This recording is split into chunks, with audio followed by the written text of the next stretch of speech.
If no one's managing your platform like a product, congratulations, you're now managing chaos. If you're going to do platform engineering right and treat your platform like a product, you need a platform product manager. So in today's Platform Engineering 101 video, I'm going to walk you through exactly what a platform product manager is, why you need one, and how to hire or grow one internally. So let's start with what is a platform product manager, also known as a PPM. Well, if you think about it, a platform without a product manager is really just like a ship without a compass. So they are that connective tissue between your platform team and its users.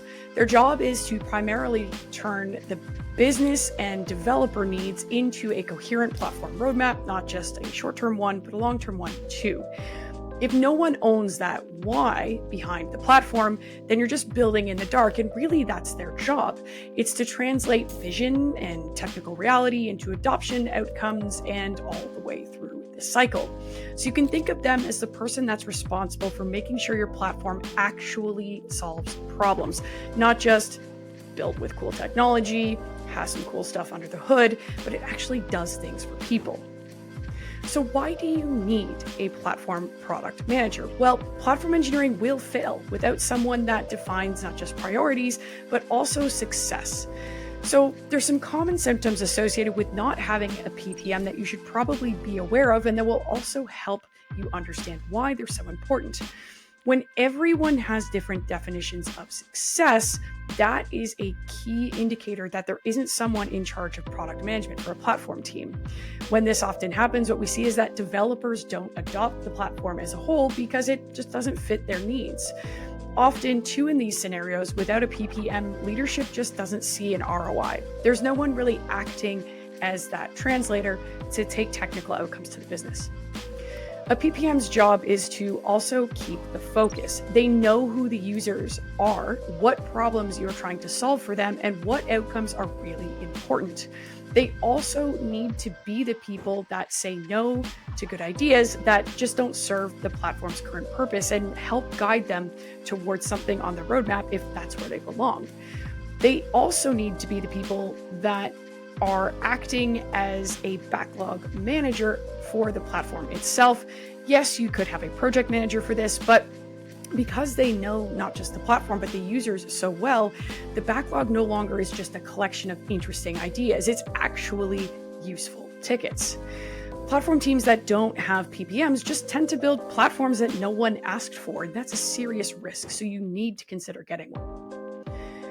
So how does a platform PM then differ from a more traditional product manager? Well, their customers are actually internal engineers. That's really the biggest difference up front, not external customer users.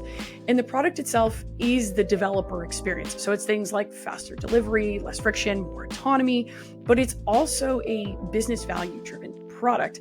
It does have to touch multiple spheres. Often traditional PMs are very much focused on the internal personas that they're trying to target for their particular application, rather than just sort of a bigger picture view.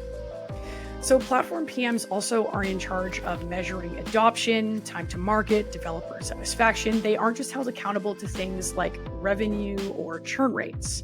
And they tend to partner very deeply with engineering managers, SREs, DevOps folks, operations, architects, as well as other stakeholder groups that traditionally a product manager may not actually sit with. So these people need to be able to speak fluent engineer as well as fluent executive, often inside of the same meeting, and this is a very special skill set.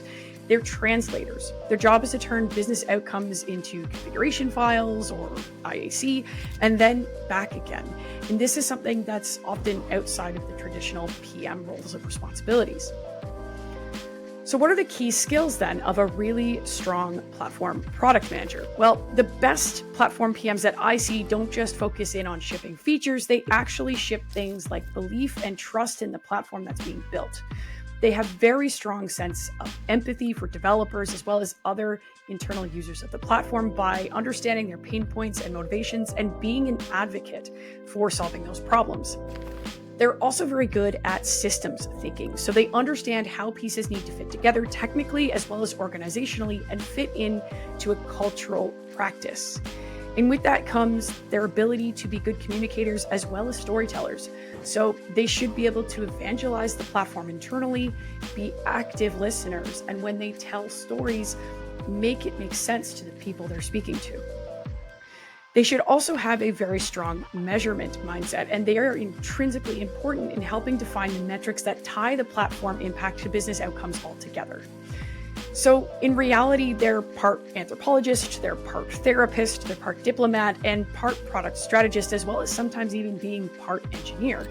And if they can't tell the story of their platform's value, then no one else will. So what do you need to do when it comes to thinking about hiring or growing a platform product manager for your own platform engineering initiative? You have three options here, really, and it's to hire externally, grow someone from within, or split the role temporarily. So let's explore each of these in some detail. The first option is to hire someone. You're going to want to look for PMs in this case with technical literacy. So people experienced in things like infrastructure, DevOps, developer tooling, developer experience, whatever that might look like. And if you are building a more security focused platform, for instance, maybe it's working for developer tools in highly secure environments. Great candidates also will often come from backgrounds like SREs or DevOps, solution architects, technical program management. It's always good to consider looking outside of the direct skill set box and think about people that might have applicable skills from different roles. You should be interviewing for things like curiosity, empathy, stakeholder management, not just technology buzzwords. How many times can they fit CI/CD or Kubernetes into a conversation? And if they can't explain a developer workflow in plain English, they're probably just not ready for platform PM work. They should be able to explain what a developer goes through and have empathy for that experience. So if you need to grow from within, this is the second option to getting yourself a platform PM. What I recommend here is identifying an engineer or a team lead or someone who already is good at acting as that voice of the user, that advocate for your developers or for whoever your internal customer is. Give them some level of mentorship in product thinking. So maybe working with the product team at your company to understand things like user research, storytelling, roadmap design, and there's also lots of different things all around the internet to learn how to do this. It does really help, though, to pair these people with an experienced product manager from another part of your organization or even just someone you know for coaching. Internally to the organization, this is helpful too because they'll understand the context of what developers are actually building, what applications you're serving, what your external customers need, and what they are looking for in terms of uptime and security. Just remember that your first platform PM doesn't necessarily have to be an external hire, and it's okay to wait on this. It just needs to be someone that has the right mindset to connect people, process, and product, and often you can find this from within, especially early on. The third option, though, is to actually split the role temporarily. So let's say you're in a situation where your headcount is very tight. You could just focus in on distributing product management responsibilities amongst the team you have. So maybe one person owns strategy, another owns things like user research, and maybe someone else owns delivery and keeping track of where the features of the platform are going. Just make it explicit if you are going to do this on who owns adoption, who owns those feedback loops, and what the roles and responsibilities in this case really look like.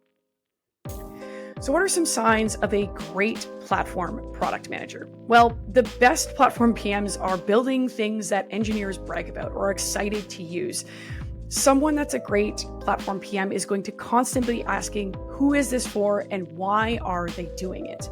They're also very good at making the complex fairly simple. They should be able to be strong at measuring impact and communicating that impact in business language, not just technical outcomes. And they should often have engineers around them advocating for the platform unprompted. A good platform PM creates evangelists. You know your platform PM is doing their job really well when engineers are very confident to stop filing tickets and start saying thank you instead. Platform engineering is really at its best when you have someone that steers that platform like a product quite strongly, not just people plugging the pipes together and building the underlying system. So whether or not you do end up hiring someone or growing a platform product manager internally, having this role is really the difference between a platform that people will use and one that they avoid or just complain about. So just remember, if you're serious about treating your platform as a product, you need to start by giving it a product manager.